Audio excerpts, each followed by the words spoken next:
So, not more than a couple of hours ago, I was in my house minding my business. And all of a sudden, I heard this guttural cry. I don't mean it wasn't like a little weep. It wasn't like just a little sniffle. It was like a guttural cry. And it was happening right outside my window. And it was a girl. And so I threw my window open and I looked down and I saw this girl sitting with her back against my building. And this guy was sitting in front of her. He was squatting down on the ground in front of her. And she was just wailing. And so I called out, "Are you okay? Do you need any help?" And the girl didn't say anything. But the guy looked up at me and he didn't say anything. And so I called out again. I said, "Is she okay? Does she need any help?" And then the girl kind of looked up and shook her head no. And then he said no, but I kept my eye out. So my question tonight is, where's the village when it comes to our children? And if you're concerned about that question too, then you're in the right place. Welcome. This show is for you. Hey, Auntie.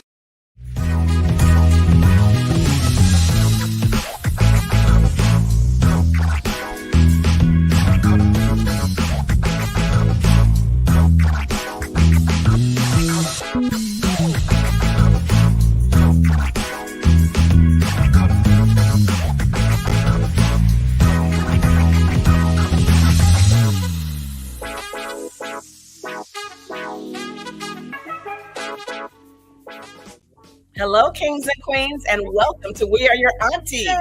How is everybody tonight? We're feeling pretty good on our end. Yes. So we have a very special guest with us this evening, and I'll be introducing her in just a moment. But first, I want to go to Auntie Genoa and ask her, Auntie Genoa, do you have something briefly you want to say to the people? You guys, this is a very important show. Please, we would really love your participation because everybody needs the information that we're getting ready. Yes, ask your questions. Make your comments. We're here for you. You're up on our porch and we're just here to all heal together. We have a very special guest with us tonight. We have Auntie Marie. She is just one of the most incredible people that I know. Let me tell you how I met her. Okay. So I remember the story. I know. So we were at the African American Book Fair. Right. And I looked to my left and I saw this beautiful woman in the most amazing outfit. It was like an olive green two-piece suit. I'll never forget it. And I said to her, "Oh my God, sis, where did you get that?" And she said, "I made it with these." And then somebody else who was standing nearby vouched for her, was like, "Yeah, she's bad. She's amazing." And so I got her number, she got mine, and I said, "I want you to make something for me." And so she made me a beautiful skirt, but that wasn't the capper. She made a bag to go with it. And it was everywhere I went. People were like, "Oh my God, where'd you get that?" Sort of the same reaction I had to her. So she does a plethora of things. Not only is she a creative individual, but she uses her creativity to heal the children in our community. And I'll let her explain a little bit about that. But welcome to the show, Auntie Marie. How are you? I'm fine. Thank you for having me. Thank you. Thank you What a pleasure. Yes. Thank you for coming. So tonight, our topic is, does anybody remember or want to tell me? Whose children are these? Whose children are these? And in a sense, whose children are these anyway? Yeah. Right. Because, and I said in our description that we say often, it takes a village to raise a child, right? How many times have we said it? How many times have we heard it? But then how many times have we been about it? Yes. And that's what we need right now. Yeah. Okay, and how we usually do this is, I will read from my book. It's called Healing the Wounds of American Slavery. And there have been there have been 2 iterations of this. The first book was red cover, and then this is the new cover. Healing the Wounds of American Slavery. And so what we'll do is we'll go into the historical context of our conversation, and then we'll bring it up to present day. And then we will ask you to really, really participate. Ask your questions, give us your comments, because you have several decades of wisdom in front of you right now with the aunties. Mhm. And we care. Our wisdom comes with love. Our wisdom comes with concern. Our wisdom comes with facts, truth, knowledge, right? Because there's a lot of fake news and facts and statistics and all that out there. But we always strive to make sure you have the correct information. So I'm going to go to page 92, and I'm going to read a little bit from 92 to 93. We're going to go from one topic to another in terms of what we're going to talk about. And the first thing I want to talk about is something that's really been on my heart. It is the rates of suicide among our Black children. And so I will start to read, and then we'll just take it from there. As you know, we just flow. We flow with whatever comes to our hearts. I know it's a tough topic, but we're going to talk about it because it needs to be talked about. Suicide is the end result of hopelessness. This wound makes one want to disappear from the face of the earth.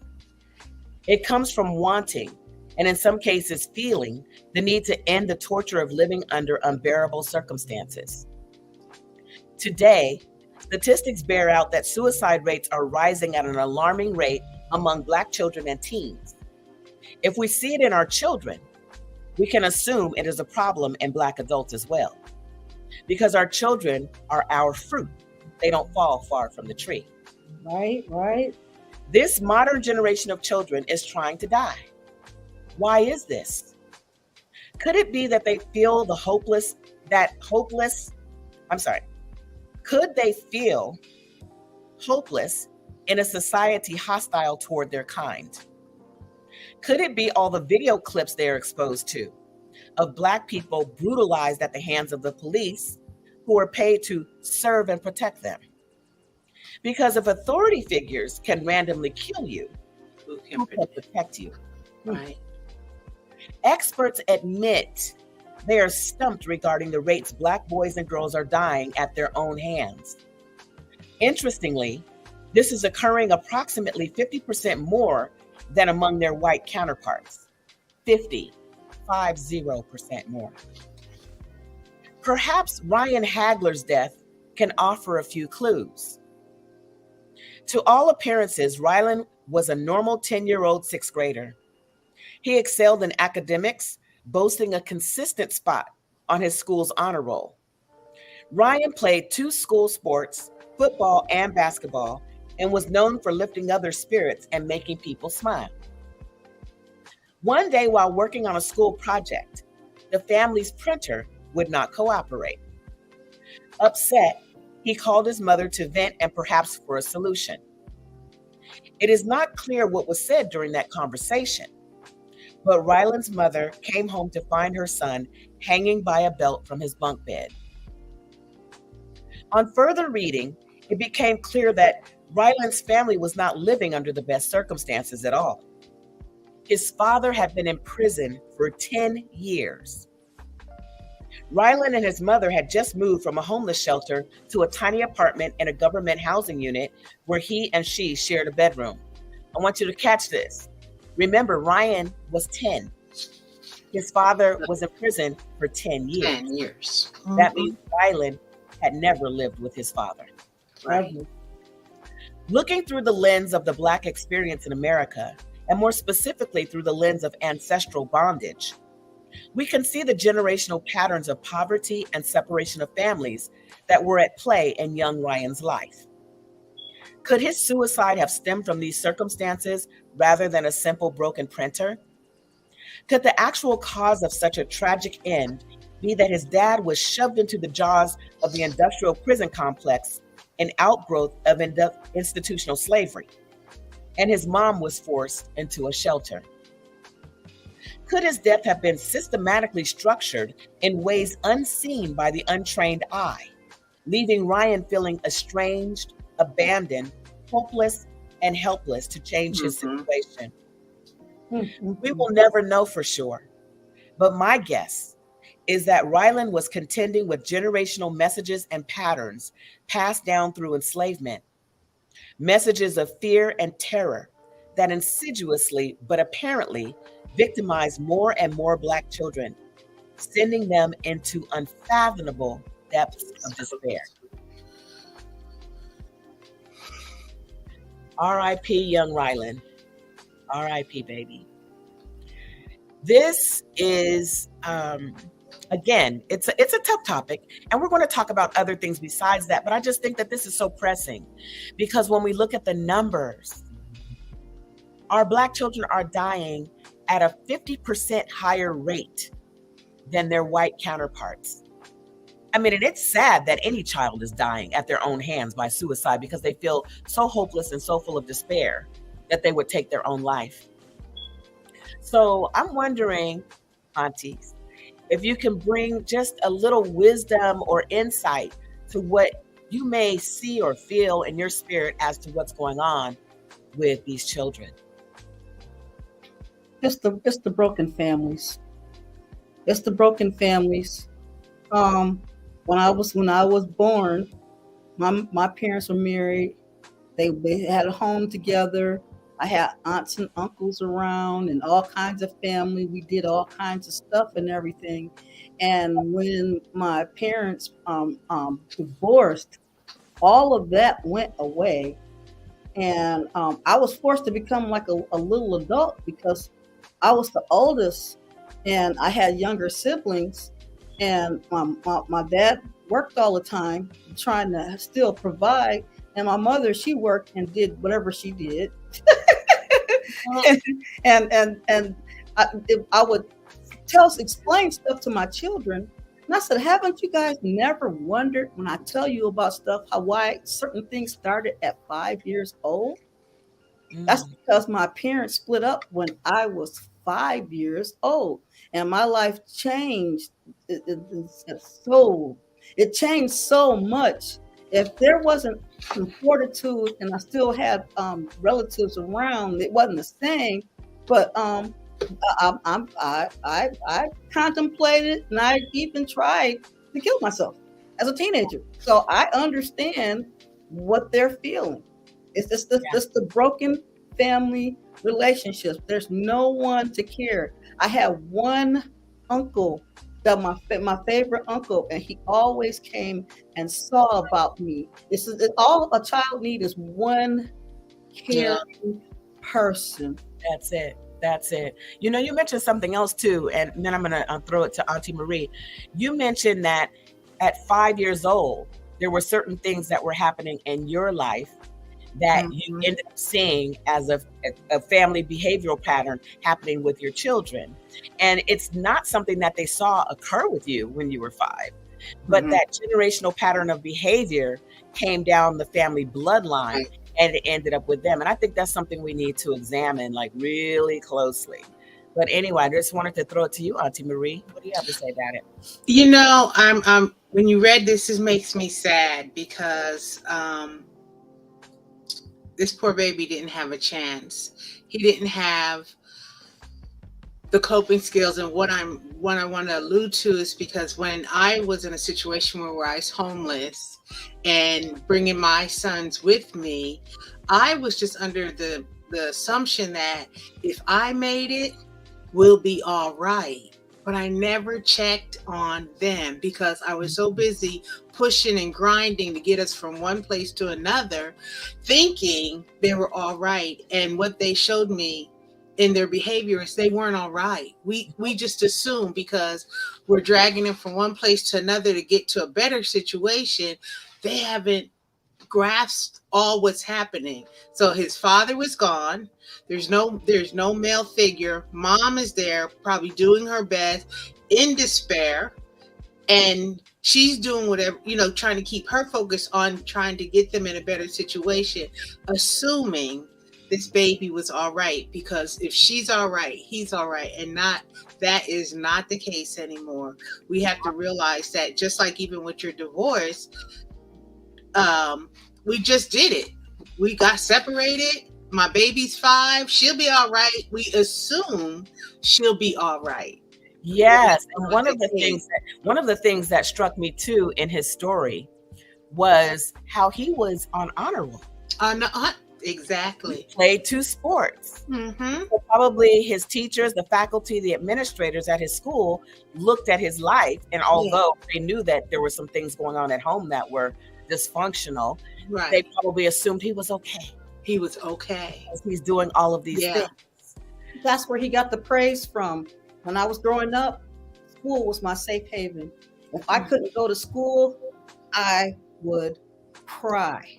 Mm.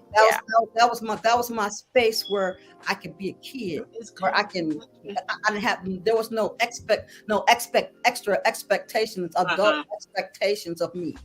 I love that you're sharing that story because I have so many children, and also school is the only place where a lot of children get their practical needs met. Like, if they serve a breakfast, a free breakfast or a lunch program, and, they can come after school and participate in activities, and that, and they get that extra love and attention that they wouldn't normally get at home. I wanted to just shout out Auntie Rosemary, who couldn't be with us tonight. She had some family business to take care of, but she's watching with us. And hi, Rose, we missed you. Hi.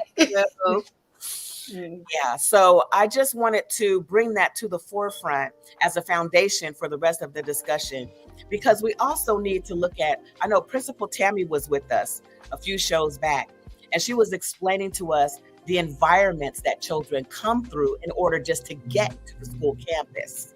Right.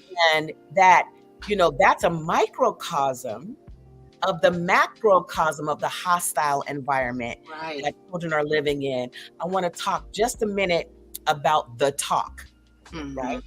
That Black boys, especially girls also, receive the talk in our communities because parents are trying to give them a sense of what to do if they encounter police, if they encounter authorities who are rattled and unstable in their presence. I was watching a video the other day. It was of a 14-year-old kid, and he had a hood, Black kid. He had a hood on his head, and it reminded me of Trayvon, the way he was dressed. And and I don't know if it was Walmart or one of those stores, and this older white, what was Vietnam veteran security guard approached this kid out of everybody in the store, accusing this baby of shoplifting.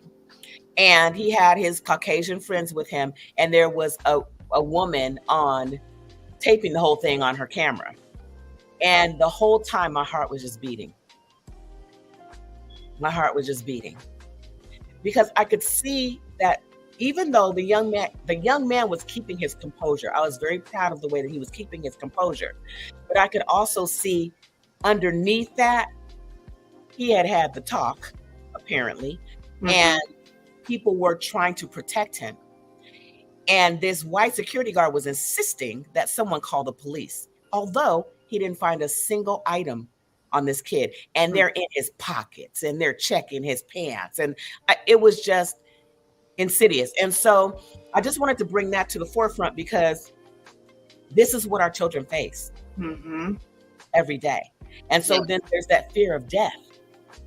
So on top of the economic problems, on top of the fear of death, there's also a lot of missing components in terms of relationships in their life. Right. So let's talk about that. What's your take on that? I have boys, and they have, told me many, many times, Mom, you don't know because you're not out there. You're not out there. And they were actually right. I used to think, just go to school and come home, everything will be all right. But people do step to them just because they can. And with the policing and things that are going on now, when I grew up, the policemen that were in our community were people that lived in our community. So they knew that Marie belonged to Pook and Sonny. And if Marie did anything out of the way, as she did, they would be calling calling Pook and Sonny. And most of the time I'd be like, please, I'll do whatever you want. Don't call them, you know. So it is so disheartening that the policemen that are paid to serve in communities that they don't live with, they bring their own fear in because they don't know the community. They don't know the kids that are growing up. So now we're putting them in a situation where they're unfamiliar.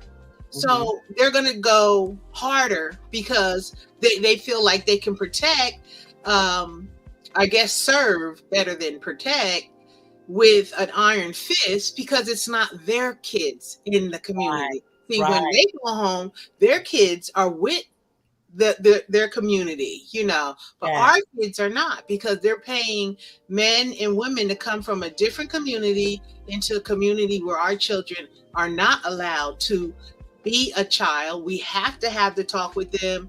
You know, even when my son goes to work, he's driving and everything. Did you make it? Yes. Are you okay? Make sure you call me. You know what to do if you get stopped, you know, that kind of thing.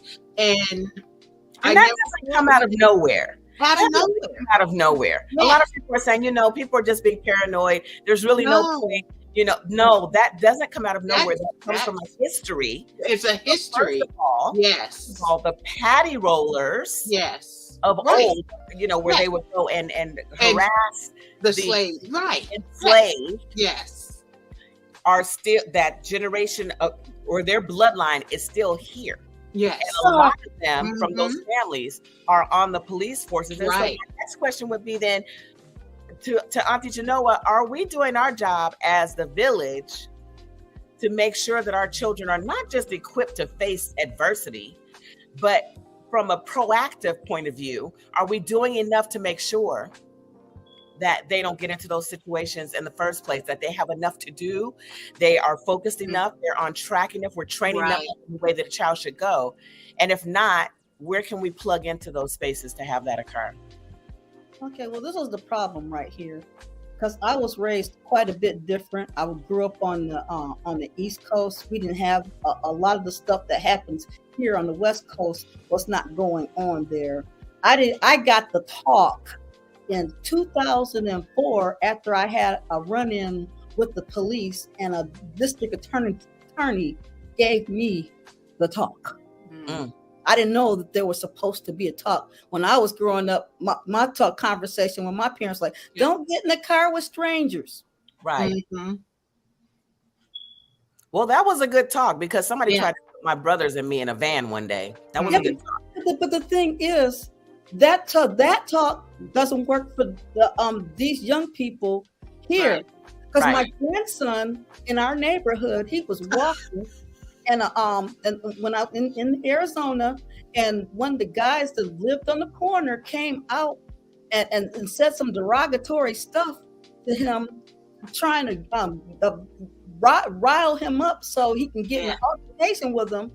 And the only thing that saved my grandson, he told me, Nana, I heard your voice, because I was always talking to him about about being keeping his cool and everything like that. Okay.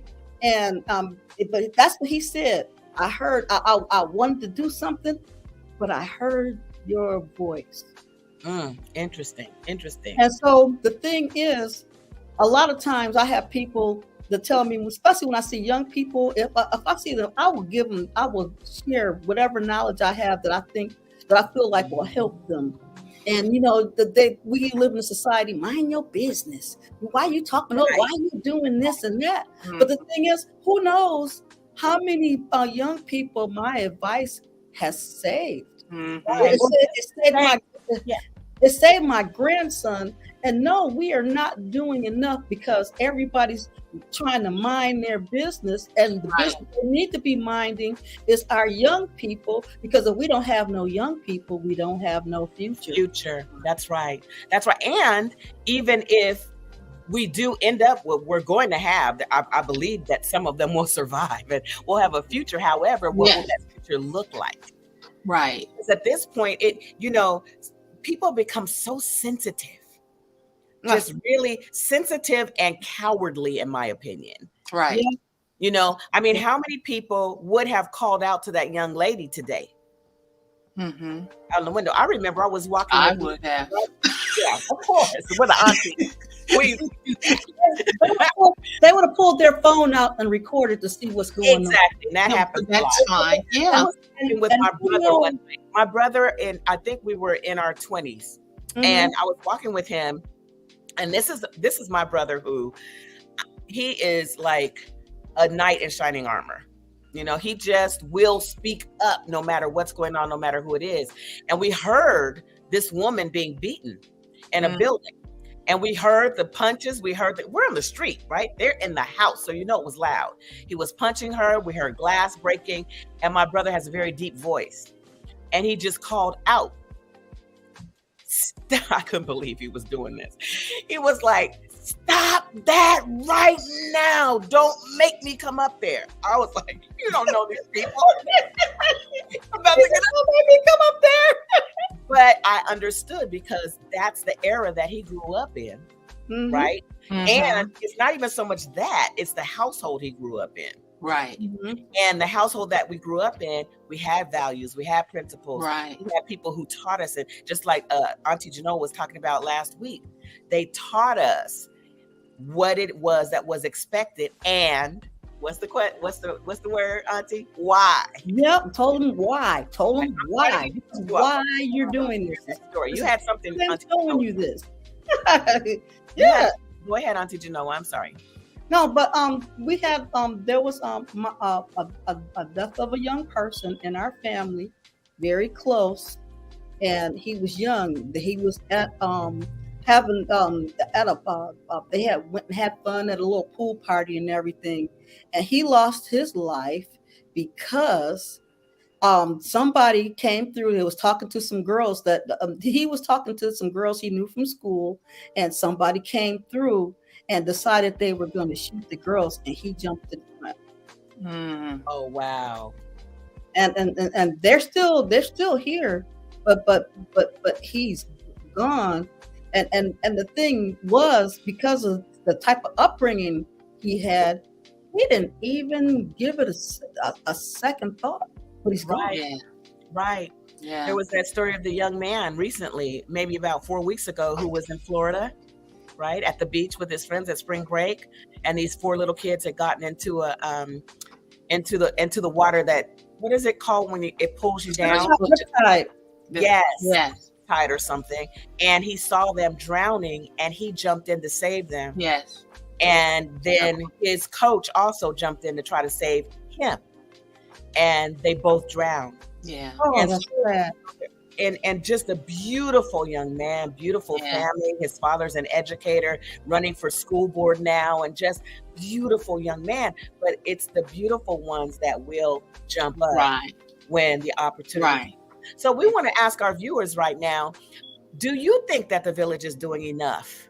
And if not, what else can we be doing? And if so, then what are some of the things that you've noticed that people are doing? I want definitely, hi, Diaka. Is that how you pronounce your name? Oh, Dika. Hi, Dika. So I want our audience to participate and, fill in the blanks where we may be missing something about how much the village is doing. And I also want Auntie Marie to talk about the quilts. Okay. I would love for you to talk about the quilts. Okay. They're getting their questions ready. Mm-hmm. Go right ahead, Auntie Marie. Oh, okay. Go ahead and do it. Okay. So, thank you. My quilts. They're called Covers with Love. Your I've contribution. been making them since 2000. It started with some children that I had been working with at daycare, looking for a way to give back to the community, not realizing that I was working with children that were placed in foster care. And their biggest one, Miss Charity, the one who really got me started, who was saying, she could deal with the fact that, she's in foster care, but nothing belonged to her. Mm. So Auntie Marie to the Hey. rescue. I'm trying to figure out what can I do? What can I do? What can I do? And finally, after a series of attempts, I came up with the Cover with Love, which is a personalized quilt that has their name on it. And I gave it to each one of them as they left, from our, presence into another situation, but they were able to take something that belonged to them when they were, transitioned from one home to another one.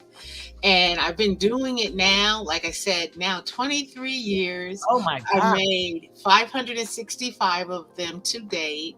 I Oh, have them throughout the United States and in Zambia, Africa, where in 2008 I was able to bless some children that were in an AIDS village. So my heart really, as you can see, the Covers with Love are really designed for children that are, placed in foster care or in orphanages or diagnosed with a critical illness, because our babies are sitting in the hospital by themselves. yeah. And a lot of them are dying from diseases having to do with the environment, the social environment that we find ourselves in. Yes. And I think that that's such a great story, and I wanted you to share it because you started with just a seed of an idea. Yes. What can I do personally? Right. What I can do is I can write the book and I can explain and I can come on the show and I can go speak and all of those things. So I think it behooves us, and actually I feel like we have an obligation because of whose shoulders we're standing on to come up with some way to help at least one child. Yes. When we moved to Los Angeles in the year 2000, right? That was a long time ago, but we moved here, and my husband he's so benevolent. He's always thinking of ways to support people, and me too. Him more so. But we're one, so we work together, and we opened an organization called Driver Education to Graduation, and it was to offer driver education to students who could not afford it. And so we would charge the school or organizations that would pay for it, but then it would be free to the children, and they loved it.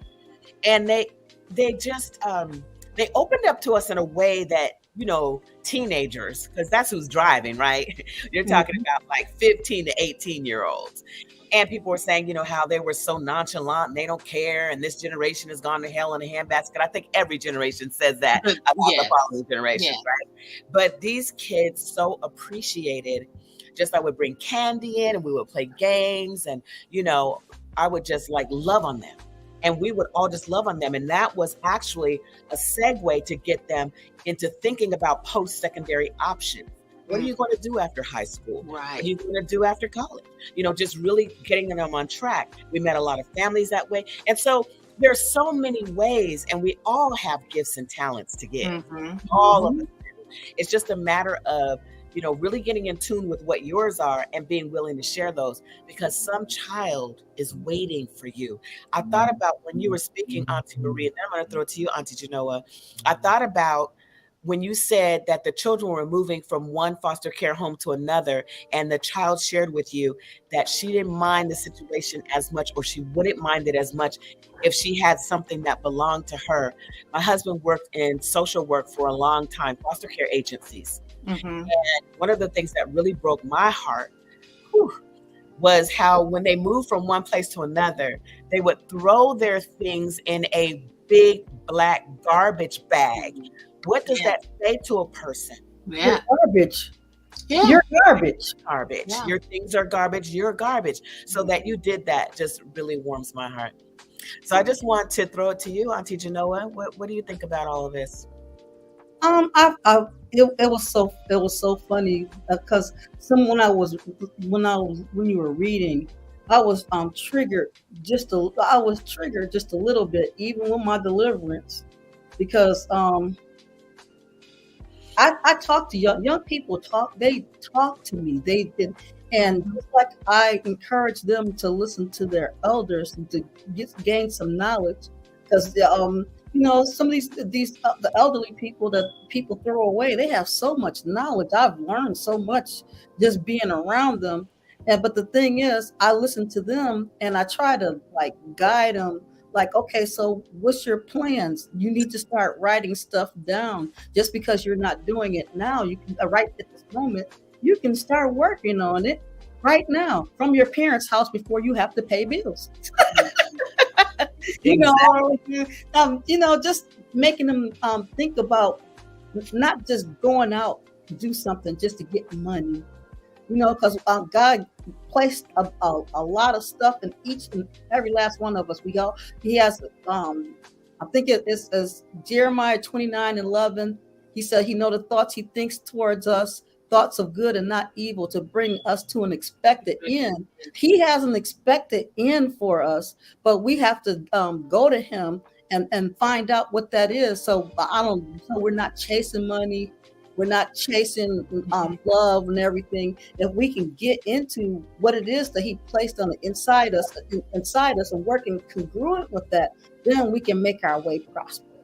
And so when I'm talking to young people, that's kind of what's in my mind. That's your message to them. Yeah. What's on the inside of you? What fuels you? What makes you excited? What makes you smile? I have a granddaughter. She oh my God, her drawings are so awesome. And Natalie, it's so funny because she asked her mother to buy her some coloring books, and her mother said, "Why am I going to buy coloring books? You're just going to draw in the margins." She could probably create a coloring book. Children do, and all they need is the attention. Sometimes they need some to recognize what's inside of them and to teach them how to bring that out. I want to read something else from the book really quickly. Well, not so quickly, but it is on page 138. And it's going to take us back again to grab some more context and bring it into the conversation. It says, our enslaved male ancestors were not considered the protectors and providers of their family.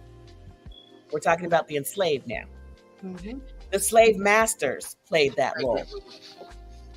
Think about the humility and embarrassment of a man having to ask massa for anything for his family: shoes, clothing, coal, food, water, especially when that man and his family were considered to be the property of massa.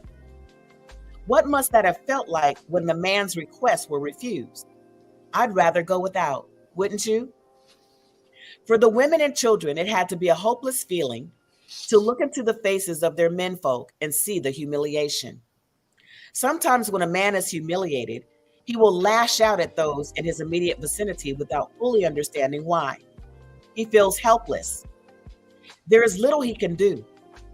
In this situation, some men just disappear, leaving a legacy of barrenness, emptiness, and abandonment. So we're talking about the foster care system, which, our children are disproportionately the highest numbers in the foster care system. Don't even give me hands down. Mm-hmm. And one of the reasons is because either one or the other parent abandons them, abuses them. There's something that's going on in the house structurally, a lot of dysfunction. The most debilitating kind of dysfunction. And in some cases, from what I understand, they will go and get the children before the situation even gets to that point. So, the parents are walking on eggshells. And I just think about the abandonment issue, and how a child can feel so alone in those situations, especially if they go into a foster care home where they were abused at home, and it's even worse when they get to the foster care home, right? Or if they end up in a group home. And so I know that there are organizations that contribute in a lot of different ways to children who are in the foster care system. And I don't know all of those ways. That's why I'm here, because we're here to talk out these situations and these circumstances together and figure out what we can do as a community. But I'm just wondering, when these children are emancipated, they're thrown out. They're not ready. They're not ready. They're thrown out the house because there's no more money, and the person that had them did not care. They just cared about the money. And so, we don't have any more money for you. So I don't care if you've been here for 5 years, get out. Yeah. Right. And then they do have transitional housing in some cases. But even with that, they haven't been taught how to care for themselves from day to day, Right. you know, and it work to continue to keep that housing going once they're then moved from that situation into the real world. And so, you know, I know that there's one young lady in my life who is studying now and preparing to open a residential home. And I think that her residential home will be, though, for single mothers, not necessarily for, you know, emancipated foster. Yeah. But between 18 and 21, that's got to be like a really rough stage for foster care youth. It's rough. It's rough if you have a family. It took a long while for me to transition from being a young adult, like teenage mind, to thinking like a adult that's able to take care of myself and think properly and everything. So I can't even imagine having the rug pulled out from underneath me because there's not you can't get a check. So that means you didn't care. All the stuff that you told me and that you showed me, you didn't care about me. And so why should I retain whatever knowledge that you gave me? Right. And whose children are these anyway? There are children. There are children. What are these anyway? These They're are our children. Yeah. And so a lot of people want to look to the government for the answers. But guess who the government is?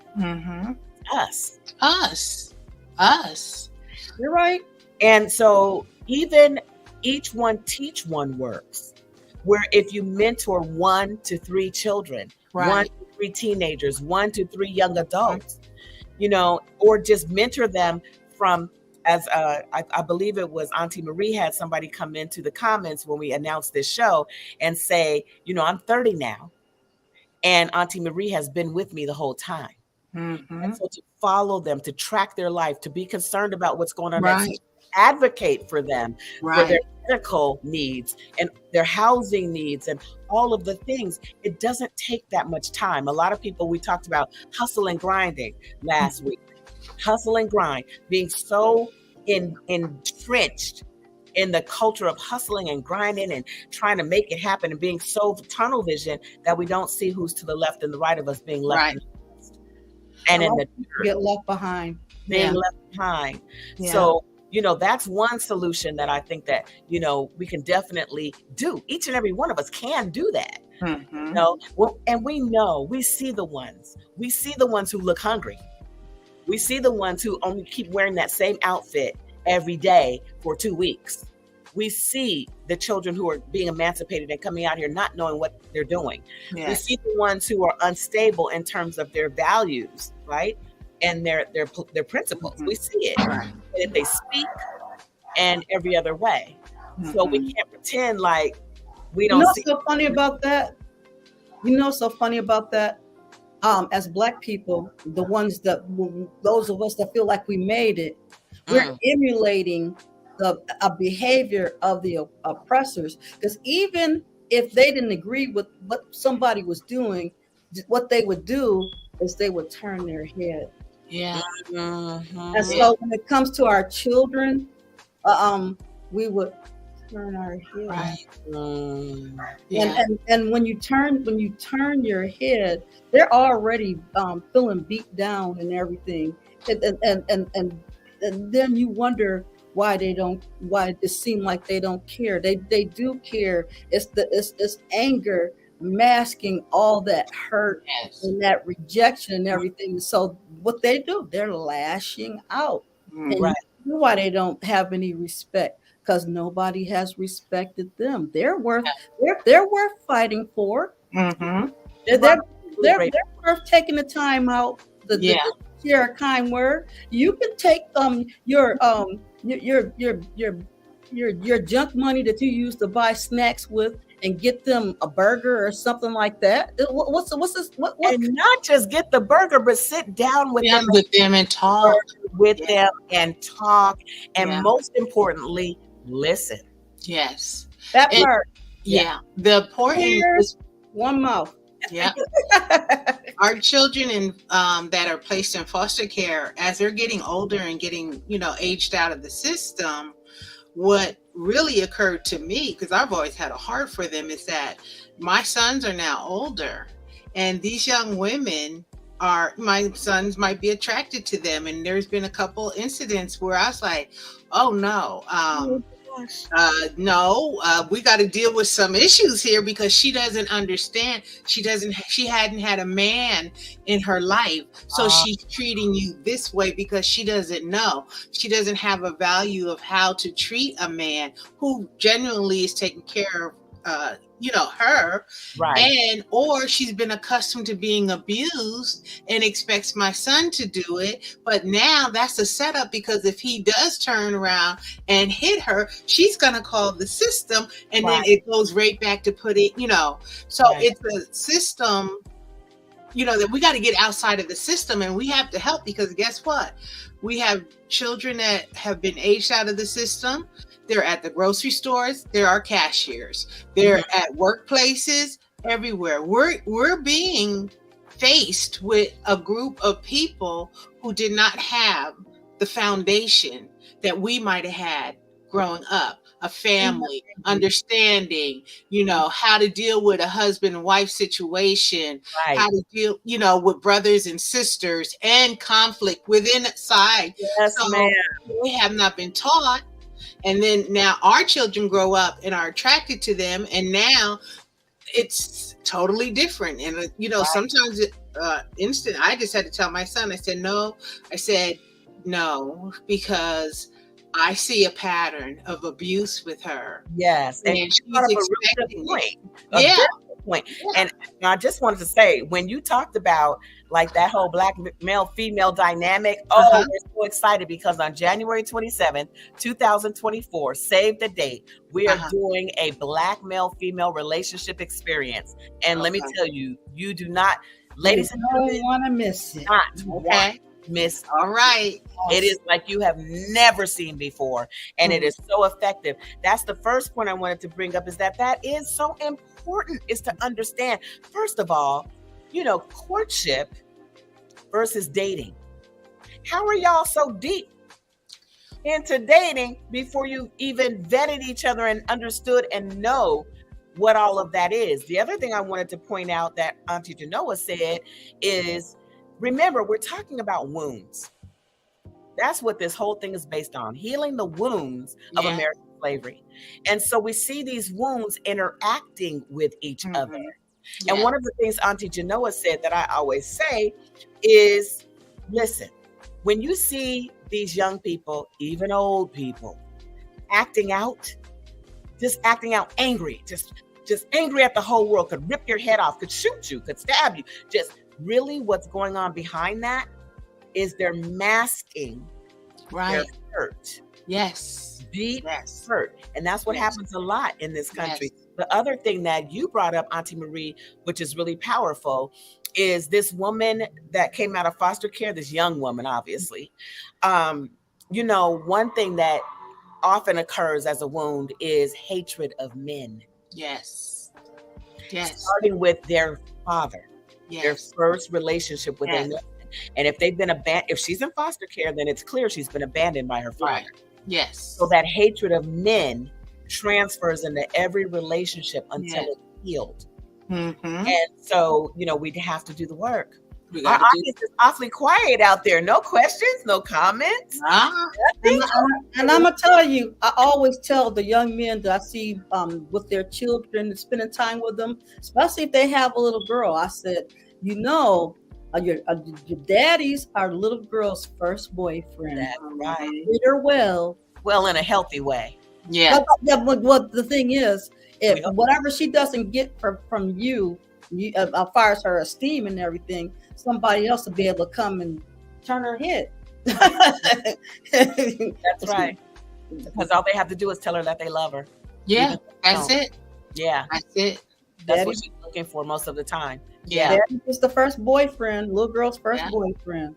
So when the father is feeling hopeless, because what we don't want to do is, first of all, we never ever victim shame here, because as far as I am concerned, there is definitely a victimization. Now, let me explain myself.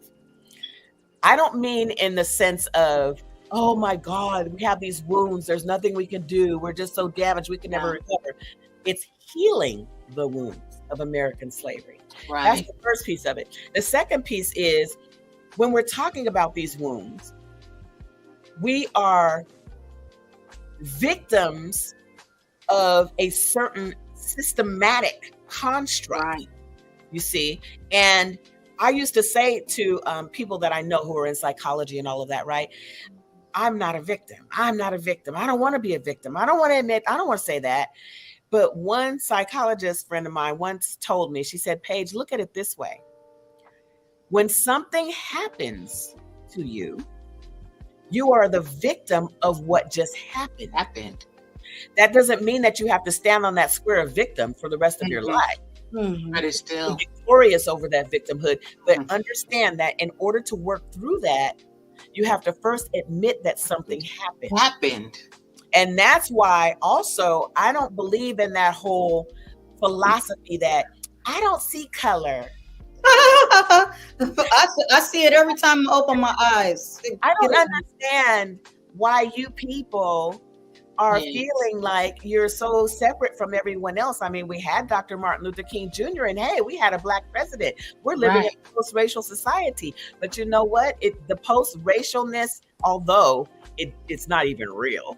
That's not a real concept. Well, it's a real concept, but it's not a reality. It's a concept of somebody's mind. It didn't wipe out our brown, baby. I love my melanin. I love being a Black woman. And at the same time, I understand why the colonists went into Africa to get the slaves or the enslaved, because they wanted brown people. First of all, you know, we're amazing. And we're powerful and we're strong and we're resilient and all of those things, just ingenious. But the other thing is we're brown. And so they knew that we could not, there was no way for us to run away once we got there. right. Once we got to America, to the colonies, there was no way for us to run. They did that on purpose. And God made all of us different colors for a reason. We're supposed to be working something out up and through here. You know, that where we can see eye to eye and understand each other. One thing I want to say about that is that we have understood white people for centuries. We had to for survival purposes. Right. Had to know what it meant when we heard a certain set of keys rattling, those footsteps, the horses, the call to come to the fields, and sensing, you know, the slave master's mood and his wife's mood and the friends, and are they going to be coming out to the cabins tonight, and who do we need to hide, and you know, just all the things. But we understand the personalities of those who are the descendants of the slavers, just as we're the descendants of the enslaved. Right. And there's something that we need to work out up and through here.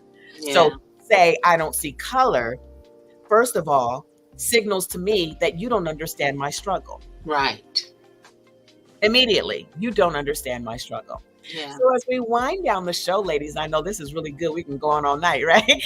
But as we wind down the show, I just wanted to give each of you an opportunity to leave with the audience something on the topic from your heart. It doesn't matter if it's advice, if it's a comment, if it's a question, just something from your heart. And I'll allow you to go first, Auntie Marie, since you're our special guest tonight. Okay.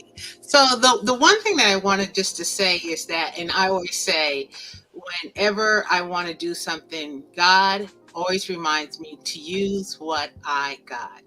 It doesn't take a lot. It really doesn't take a lot. The gifts and talents that God has placed in us, He's giving them to us to get wealth. This is our power.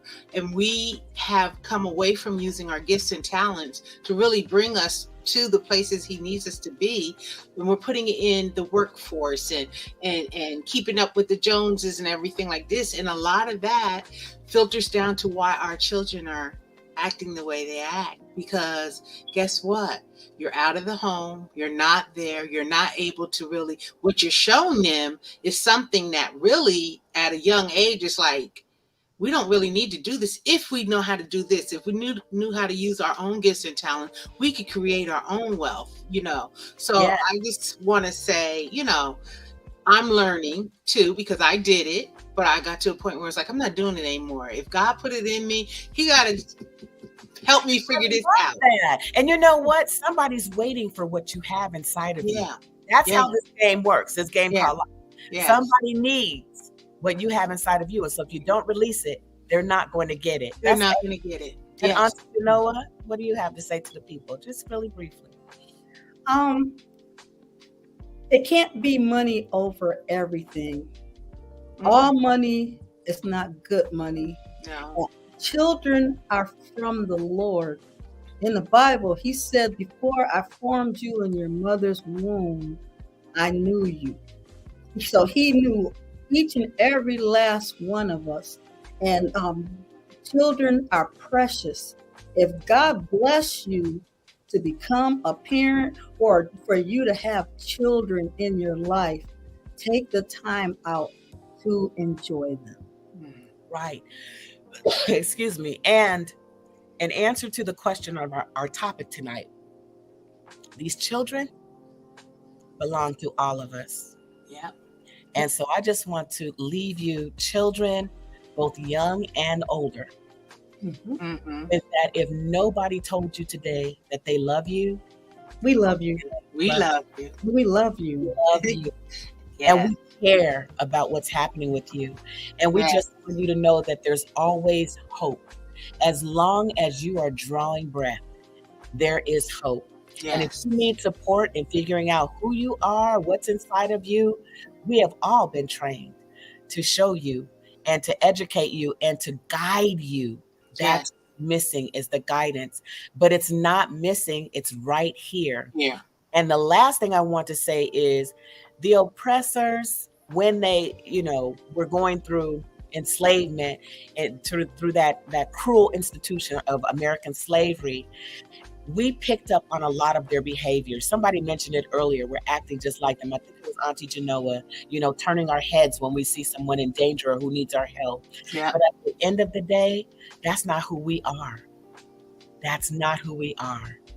And so we need to dig down deeply and remember who we are so that we are available for one another in that way. Yes. Find yourself a mentor. And you know what? If the first person says no, or they're too busy and all of that, go to the next and pray and ask God, who is your mentor? Yes. And with that, I want to say good night to everyone. Thank you so much for joining us, Auntie Marie. We have enjoyed it early. Thank you. Just good night and come back next week. We're definitely going to have a powerful topic as we always do. And remember, we are your aunties.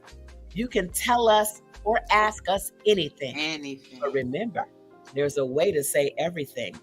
Good night. Good night. Hey, Auntie.